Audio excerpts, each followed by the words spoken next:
gente, quando lê a Bíblia, a gente fica pensando nas passagens. Por que foi assim? Por que aconteceu desta maneira? Já tudo preparado por Deus. Como diz a Bíblia, antes da fundação do mundo. Tudo já estava determinado. Como o próprio Deus disse quando ele chamou Abraão, que eles passariam 430 anos numa terra estranha.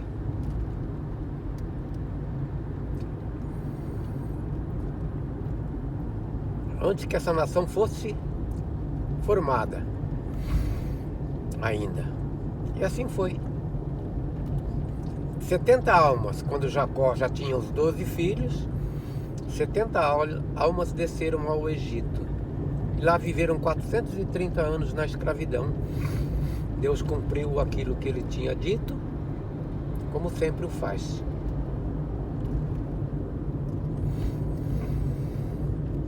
Então a gente entende que tudo que a Bíblia, este livro, que é para uma nação, um povo somente, porque não tem como a gente entender de outra maneira que aquilo ali é tudo para gentil, tudo que está escrito é algo, o que fazer para ser salvo, como deve ser o procedimento do cristão. Não é nada disso, a gente entende de outra maneira. Um livro, a constituição de um povo, de uma nação somente. Porque lá Cristo nasceu e lá Cristo morreu e lá ele voltou aos céus. Ele desceu dos céus para aquele lugar, Israel, Jerusalém, cresceu, ensinou os seus discípulos lá, depois que começou o seu ministério, e pagou a dívida do pecado deles lá e voltou aos céus de onde ele veio. Ele não esteve fora, ele não esteve em outra terra, ensinando a nenhum gentil. Então tudo é para judeu, escrito por judeus. Quando a gente entende desta maneira, fica mais fácil entender a graça de Deus, o amor de Deus e a vida de Cristo na cruz. Porque se a gente entende o que ele disse a Abraão, em ti serão benditas todas as famílias da terra. Todas. Havia um propósito. Então ninguém é abençoado hoje por ninguém, por nenhum gentil, como se pregam, se ensinam.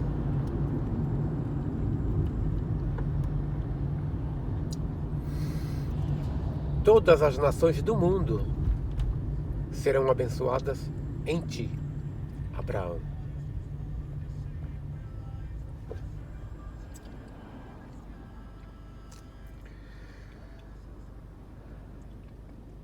Fica bem mais fácil quando a gente entende isso, e quando o próprio Senhor Jesus mesmo disse, não vá aos gentios, porque eu não fui enviado a não ser somente as ovelhas perdidas da casa de Israel, somente aos judeus. Ele veio para este povo somente. Não o receberam porque já estava determinado desta maneira, que nem todos o receberiam. Porque de outra maneira, não poderia haver o sacrifício pelos pecados deles, porque eles nunca permitiriam que Cristo fosse crucificado.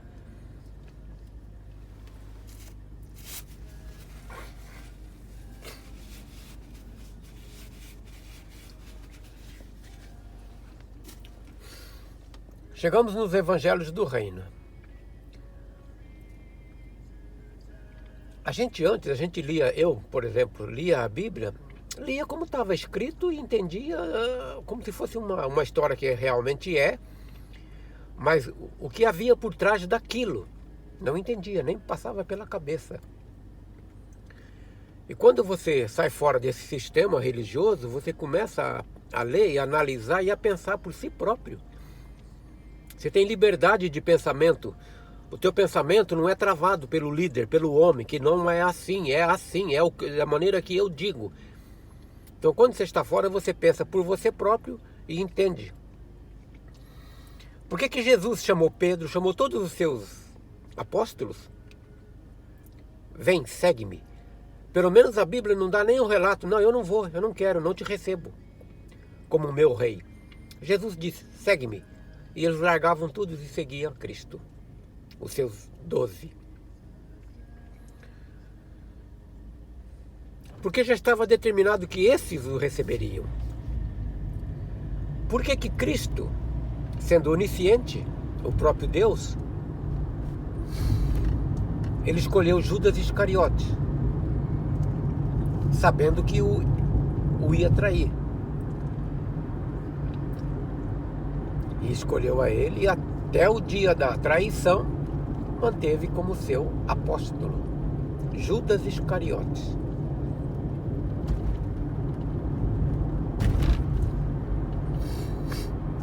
Então a gente entende o que está por trás disso, que já estava determinado desta maneira. Porque ele sendo onisciente, ele nunca escolheria, não, você vai me trair, eu não posso ser traído, eu não posso. Eu sou o rei de Israel, eles têm que me receber, mais cedo ou mais tarde eles vão me receber. Não era assim. Ele escolheu aquele que o iria trair, Judas Iscariote, e ele fez de acordo com aquilo que foi mandado. Quando chegou o dia da última ceia, Cristo estando com seus apóstolos, ele disse, dentre vós há um que há de me trair. Aí houve aquela, quem é, será que sou eu? E quando chegou o momento determinado, ele disse, né? Vai, faz o que tem que ser feito. E a Bíblia relata que Satanás entrou em Judas, e Judas fez aquilo que já estava determinado. Agora, Judas sabia que ele ia fazer isso? Quando Cristo o chamou, ele tinha consigo mesmo, eu não creio nele, ele não é meu rei, eu vou. Isso veio do momento. Ele fez, recebeu as 30 moedas de prata. Não era por ele, mas depois que ele percebeu que Satanás o deixou, depois da obra cumprida, a obra determinada por Deus, que alguém o trairia, porque se não fosse Judas Iscariote, seria outro. Poderia ter sido Pedro, Paulo não, João, Marcos, qualquer um deles, Natanael.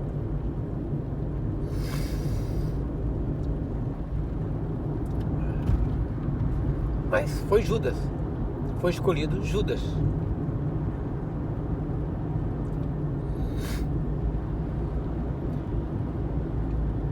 E depois que a obra foi cumprida,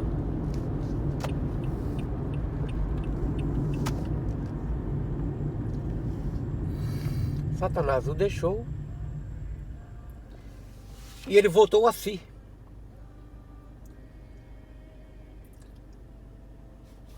Se arrependeu e se enforcou. Então a gente entende o que está por trás disso tudo, né? Que tudo vem de Deus, tudo foi determinado antes da fundação do mundo, porque o Cristo, o Cordeiro de Deus que foi imolado antes da fundação do mundo, já estava tudo determinado, tudo escrito como seria. Os 12, aquele que o trairia, a crucifixão, a ressurreição, a transformação de Saulo de Tarso, o apedrejamento de Estevão, tudo, porque tudo está debaixo do controle de Deus, nada passa desapercebido a Deus, nada acontece por acaso.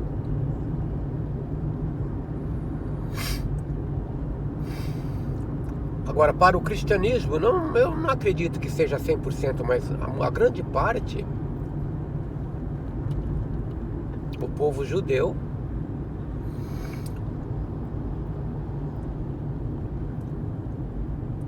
digamos assim, é o ruim da história. Não receberam, o crucificaram. Não é assim. Porque se fosse desta maneira, os profetas não escreveriam que Cristo seria sacrificado, seria erguido no madeiro.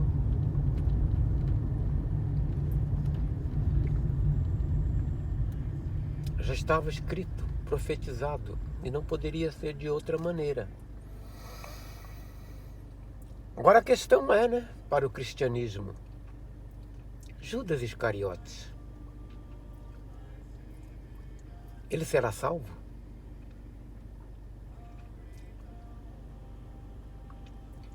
Por falta de entendimento, entendimento mesmo, eu não sou nenhum sábio, mas por falta de entendimento, porque eu já ouvi muito disso. O líder vai dizer, isto vai depender da misericórdia de Deus. Eles não têm resposta concreta, positiva, afirmativa, correta. Então eles têm que dar uma resposta àquele que está perguntando, ao liderado. Porque eles como líderes, têm que ser o sabe-tudo. A palavra deles é lei. Então eles têm que dar uma resposta para que o liderado, amém. Eles dizem, vai depender da misericórdia de Deus, porque ele traiu o Salvador. Amém. Então, significa que Cristo não é onisciente. Deus não sabia das coisas. Tudo aconteceu por acaso. Cristo veio para que eles o recebessem e eles não o receberam e o crucificaram. O plano de Deus foi todo atrapalhado. O Cordeiro de Deus que foi imolado antes da fundação do mundo teria que ser dessa maneira. Não haveria remissão de pecados sem o derramamento de sangue para toda a humanidade. Aí que está a graça. A graça está nisso, para todo ser humano. Romanos 5,18, por uma só ofensa, veio o juízo sobre todos os homens para condenação. Condenação que é a morte, que Deus disse a Adão. Ao pó tornarás. Eres pó, do pó viestes, ao pó tornarás. Depois do pecado. E como assim, da mesma maneira, por um só ato de justiça veio a graça sobre todos os homens para justificação de vida.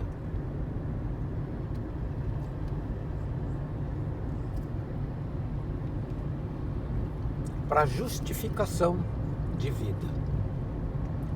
Graça, esta é graça 100%. Não é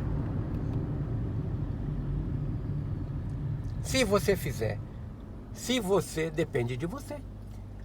A salvação foi consumada na cruz, agora é por sua conta.